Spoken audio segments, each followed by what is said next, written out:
Chapter 39. Rescue Attempt. Running was nothing new to Jenni. She had done a lot of running when she was very young. Sir Grant would make her run around the courtyard of the castle, sometimes multiple laps, in order to keep her fit. A 2-mile jog around the castle was nothing to Jenni. During such runs, though, she would usually have company, as Anita would keep pace with her. The course she ran around wouldn't be covered in undergrowth. There would be no small rocks threatening to trip her up, or fallen branches trying to penetrate the soles of her shoes. Nor would she be wearing shoes that were totally unsuitable for what was being required of them. Jenni's shoes were very pretty, but they were ceremonial shoes ideal for getting married in, and not very practical for running. Jenni breathed heavily and ducked out of sight under the foliage of a nearby tree. Most of the harpies from the village had hit Clayford at the same time.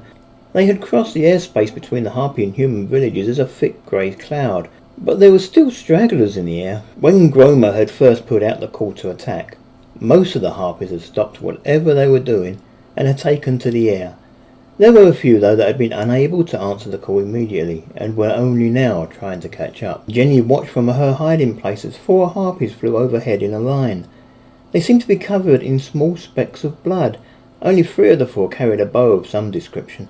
The 4th wore a leather skirt complete with a set of butcher's knives. Clearly, they had been hunting when the call went out and had only recently returned. Once the harpies were out of sight, Jenni continued on her way.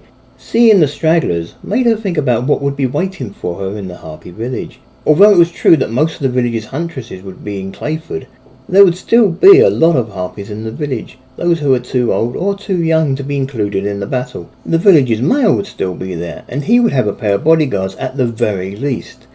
Most harpies seemed to enjoy bloodshed, and those who didn't fight without good reason risked being ostracised by the rest of the village. Saying that, a harpy village wasn't like an army camp. Harpies didn't all leave at a set time, and many would join the assault only when they were able. Jenni ran maybe half a mile after she had seen the hunting party fly past her. Then she had to duck quickly under another tree as 2 more harpies flew overhead. She was certain that one of the 2 had seen her, but they continued on their way unabated. They were harpies with a mission and weren't about to be distracted. Once again, Jenni waited until they were out of sight before she continued on her way. Having to constantly hide was nerve-wracking, but there was some good in it. Jenni knew that these harpies were coming from the harpy village, and therefore she knew that she had to be headed in the right direction. It seemed to be a lot further than just 2 miles when Jenni finally saw the first signs of the harpy village. At first she thought she had seen a couple more stragglers heading her way. She looked about quickly for a tree to duck behind, but when, after a few minutes, the harpy she had caught sight of hadn't flown overhead, but instead seemed to be circling a certain part of the forest, Jenni emerged slowly and cautiously from her hiding place. Jenni had seen a harpy all right, but it was a harpy flying over the village. The village was still a little way off, but at least Jenni now had a good idea exactly how far away she was from it. Getting closer now, Jenni slowed from a run to a brisk walk. Harpies had an excellent sense of hearing, and Jenni didn't want to be overheard. As well as making less noise with her feet, Jenni hoped that the walk would help her get her breath back.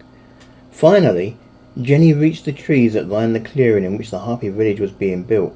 She couldn't see a lot of what was happening in the village from her vantage point because there were still a few trees in the way, and she daren't move any closer for fear that she would be seen. She began to move in a clockwise direction around the clearing.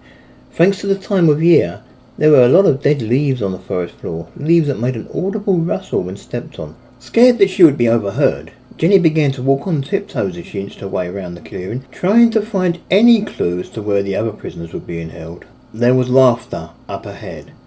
Jenni stopped suddenly and tried to be as quiet as possible. That was definitely laughter she could hear. Childish laughter. By the sound of it, there was a small group of harpy children gathered at the very edge of the clearing. It was probably lucky that they hadn't heard her yet, but Jenni daren't move. She was poised with one foot in mid-step, and she was scared that if she put it down, the children would be bound to hear her. "Your turn." It was definitely a child's voice, a young girl playing some game with a group of her friends. Jenni couldn't see what they were doing, nor did she hear anything, except when a few seconds later they all began to giggle. There was a familiar quality to that giggling. Jenni finally risked putting her foot down. There was no sound, no alarm bells, no screams from the young harpies. She had gotten away with it. Confident that if she timed her steps to coincide with the laughter of the girls, she could get closer, Jenni began to inch her way along the tree line, taking a step and then waiting for the children to start giggling again before risking another step. What was that? one of the young girls said. Jenny didn't think she'd made any noise, but she wasn't about to argue the point. She froze in place. Once again she'd been in the middle of a step, only this time she was slightly unbalanced. She grabbed hold of the trunk of the nearest tree in the hope of supporting herself. The tree shook a little. I think someone's out there, the harpy said. The harpies might only be children, but all Jenny could think of as she stood there was just how strong harpy children could be. She remembered how strong Race had been back when he was their age. She could defeat him in mock combat, but only because she had a weapon of some description and knew better than he did how to use it. Race was a skilled swordsman now, and she wasn't sure she could beat him nowadays. Magic gave her some sort of advantage, but what she wouldn't give to have a nice sword in her hand right at this moment. As Jenny began to think about how easy it would be for even just the children to overpower her, she began to question the wisdom of what she was doing here. The harpy village might not have any huntresses guarding it, but it was still far from deserted. Bah, you're just trying to distract us because you're losing, came a reply. Am not? I haven't missed yet, the first protested. Jenny rested her foot gently back on the ground and allowed herself to relax a little. They might have heard her, but they seemed to be ignoring her, too busy arguing with each other over the score. Jenny decided to risk trying to get a little bit closer. Before long, she could see something of the young harpy children. It was hard to see just how many there were. There were too many tree trunks between her and them. It was lucky she could see them at all, and she was loath to get closer, as she was already too close for comfort. By the look of it, the young harpy children were gathered about one tree in particular. They were throwing something at the trunk of the tree. Jenny could only imagine that one of the Velspon players was tied to the tree in question, and the harpies were throwing acorns at their victim, in much the same way the harpy children had been doing to Jenny earlier that morning. Great, Jenny thought. She had located one of the other prisoners, but there wasn't a lot she could do to rescue that prisoner when he or she was surrounded by harpies. Jenny took another step. Surely their game wouldn't go on forever. They had to get bored of it and leave before too long, didn't they? Jenny looked worriedly over her shoulder. How long was the Battle of Clayford going, and had Gromer noticed she was missing yet? Did you hear that? Said one of the young girls. Again Jenny froze on her spot. At least this time both her feet were on the ground. That I heard, came a reply. This could be bad, Jenny thought to herself. The last couple of times the harpies had just ignored her, but this time they seemed to be taking notice of the noises. Once again she glanced worriedly over her shoulder, only this time, instead of thinking about Gromer arriving from Clayford to find her, she was wondering how far she would be able to get if she fled. She ejected the thought from her mind. She couldn't run. If she ran, she would be leaving her husband, sister-in-law, and the rest of the Velspon players to their fate. Not to mention that she wouldn't get very far with harpies on her trail. I told you I heard something, another voice said indignantly. Jenny daren't move. She began to look around herself, trying to find something she could use as a makeshift weapon. A nice long branch would make an effective club, and though it wasn't a sword, it had to be better than nothing. What do you think it was? There was nothing. Nothing on the ground, anyway. She considered trying to break a branch off the nearest tree, but she was well aware of just how much noise breaking such a branch would make. At the moment, there was a chance that the young harpies were waiting for another sound to confirm their suspicions. Jenny wasn't about to give them that sound. Humans? Someone suggested. Looking around herself and feeling more and more desperate for a weapon of some kind, Jenny noticed that there were a fair number of medium-sized stones right by her feet. None of them looked large enough to kill, but they might cause any would-be assailants some pain. Jenny began to gather the stones. Don't be silly, why would a human come here? Jenny mentally chastised herself. Rather than throw stones at approaching opponents which might spur them into shooting back, she would do better to rely on her magical skills. A soldier might. It could be a soldier. Jenny stood back up, and though she thought about dropping the stones she had gathered so far, she decided to keep them instead. If she dropped them, they would make a noticeable noise. It might be several soldiers, someone suggested. Soldiers? This last voice sounded worried. We should run. We should warn someone. Jenny felt her entire body relax as the harpy children took to the air. It was hard to miss the sound of fluttering wings when there were so many together. Jenny waited until the sound died down a little, and then she let the two stones she had picked up drop to the floor. She rubbed her hands together to clean them from the damp earth that gathered on the stones, and then swallowed deeply. Well, she couldn't wait here all day in the hope that a better opportunity might present itself. She had to move now. rescue the prisoner, and get back to the safety of the forest before the harpy children brought help back. Jenni made her way as quickly as she dared to the tree in question. The prisoner was a woman, one of the Velspine players. The way she was tied to the tree was very similar to the way Jenni had been tied to her tree earlier that morning. A quick look at the knot holding the woman to the tree assured Jenni that it shouldn't take her too long to rescue the woman. Jenni crept up behind the tree and began to untie the rope. "What? Who?" The woman spoke far too loudly for comfort. "Shush," Jenni replied in a whisper. "I'm going to get you out of here." Before Jenni had managed to finish untying the knot, she heard the distinctive sound of someone landing in the forest just behind her. With so many huntresses on their way to the village of Clayford, it never even occurred to Jenni that they had left anyone behind to guard the prisoners. Jenni turned, looked the harpy right in the eyes, and feeling a little foolish at having made such an elementary mistake, said, "Hello." The harpy unsheathed her claws menacingly and tilted her head slightly to the side. Then she snarled like a wild animal. Jenni didn't hesitate. "Go to sleep," she ordered. For a moment, a confused look hit the face of the harpy. Then her eyes glazed over, and she tumbled back into the undergrowth, blissfully asleep. Jenni slowly approached the now sleeping form of the guard, moving as if she thought the harpy would wake at any moment and tear her throat out. She took the harpy's dart thrower from her and set about relieving the sleeping creature of her quiver of darts. Jenni wasn't too sure how a dart thrower even worked. She looked at the thing closely, a short stick and a long string that seemed to be elasticated in some way. Jenni tried to pull back on the string and found it came back fairly easily, but there came a point where she was taking all her strength to hold it. She felt she could use a dart thrower, but she doubted she'd be able to get the range and power that a harpy could get out of it. At least it wasn't a short bow. Jenni knew from experience that she could only pull the string on a harpy shortbow far enough for the arrow to clear no more than maybe 10 feet. "Hey," the prisoner called. "Horse and tiger," Jenni shushed her. "Will you be quiet?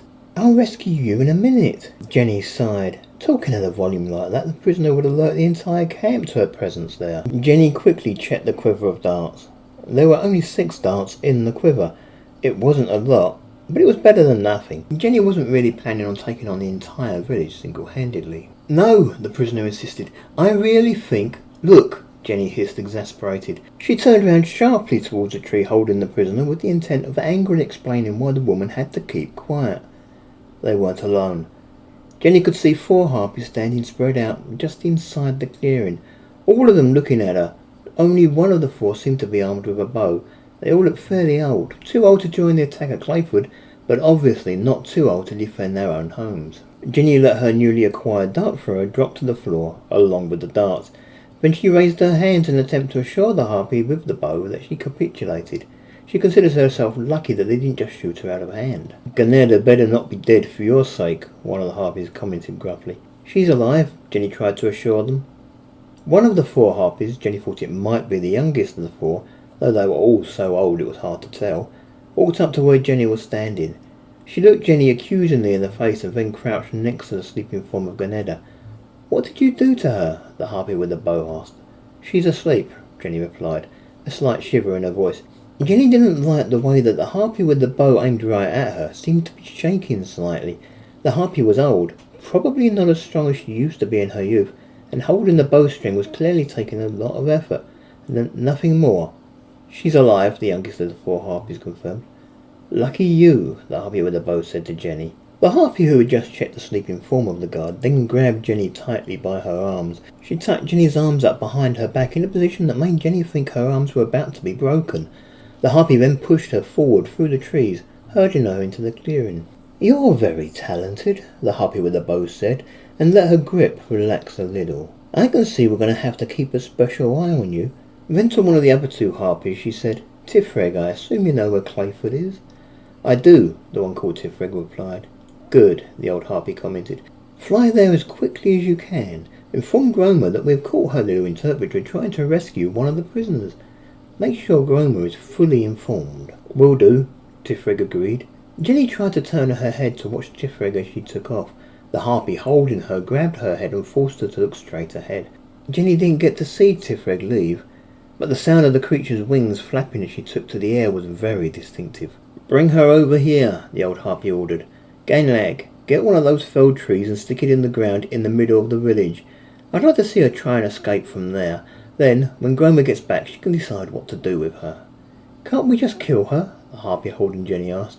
She was holding Jenni very tightly. Her claws had already made holes in Jenni's dress and penetrated her skin, drawing a modicum of blood. No, came the terse reply. Groma wants this one alive. Time passed. It had been 20 minutes since Tifrig had gone to fetch Groma before there was any sign of the harpies' leader in the skies above the village. When Groma did appear, she wasn't alone. As well as Tifrig returning from her mission, there were 2 other harpies, the same 2 harpies that Jenni had seen with her earlier that morning, or so Jenni suspected. She couldn't be certain all harpies really did look alike to her. Jenni was standing in the middle of the village. She tried to sit down a couple of times, but the harpies wouldn't let her. She was tied to a tree, her hands pinned behind her so that she couldn't use them to cast a spell. She couldn't even move her feet as they too were tied to the tree. There were 6 harpies guarding her, at least that was all Jenni could see. There could be others behind her, hidden from her sight, watching her just as closely as those standing in front of her, but if so, Jenni couldn't even begin to guess at their number. Groma landed within a few feet of where Jenni was tied. Then, without even pausing for breath, she turned her head sharply and looked at Jenni in the eye. I thought we had an agreement. I'm your prisoner, Jenni said back. You can't expect me not to try to escape. Can't I? Groma replied. She looked at the 2 harpies who had arrived with her. Go and fetch a prisoner each. I don't care which ones. Just choose one at random. What are you doing? Jenni asked worriedly. Groma ignored her, addressing Tifrig instead. You say you caught her trying to rescue one of the prisoners in particular? Yes, leader, Tifrig replied. Okay, Groma commented with a slight incline of her head. Go and fetch that prisoner. Yes, my leader, Tifrig confirmed. What are you planning? Jenni screamed at Groma.